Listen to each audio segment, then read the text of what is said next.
నేను ఒకటే చెప్తా ఉన్నా అండి, భిన్నాభిప్రాయాలు ఉండొచ్చు.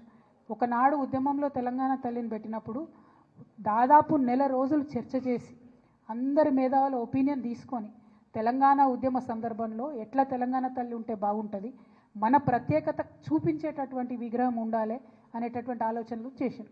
ఇవాళ వీళ్ళు ఒక విగ్రహం పెట్టిండ్రు, మొత్తం సీక్రెట్, ఎక్కడ విగ్రహం తయారైందో ఎవరు డిజైన్ వేసిండ్రో మొత్తం రిలీజ్ అయ్యేదాకా కూడా చెప్పుకోలేదు.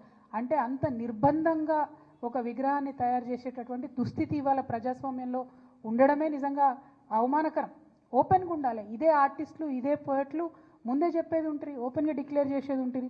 ఈ ఫామ్లో పెడదాం అనుకుంటున్నామని ప్రజల నుంచి సూచనలు ఆహ్వానించని ఉంటుంది, ప్రజల నుంచి అందరి నుంచి ఆమోదం తీసుకొని పెట్టని ఉంటుంది. ఎవరు వద్దన్నారు?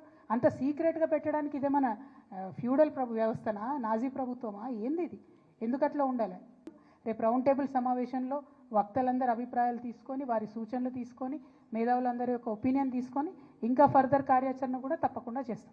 మేము బతుకమ్మను విశ్వవ్యాప్తం చేసేటటువంటి ప్రయత్నం చేసినాం, కానీ ఇవాళ కాంగ్రెస్ ప్రభుత్వం దాన్ని మరుగున పడేసేటటువంటి ప్రయత్నం చేస్తుంది. సో ఒక సంస్థ బతుకమ్మ కోసం చేసినటువంటి ప్రయత్నం దుబాయ్ దాకా తీసుకుపోయి మేము బుర్జ్ ఖలీఫాలో అద్భుతంగా నిలబెట్టుకున్నాం, జై తెలంగాణ అనే నినాదం ఆడ కూడా వినిపించినాం. సో మేము డెఫినెట్గా వదిలిపెట్టాం, మా ప్రయత్నం మేము చేస్తూనే ఉంటాం.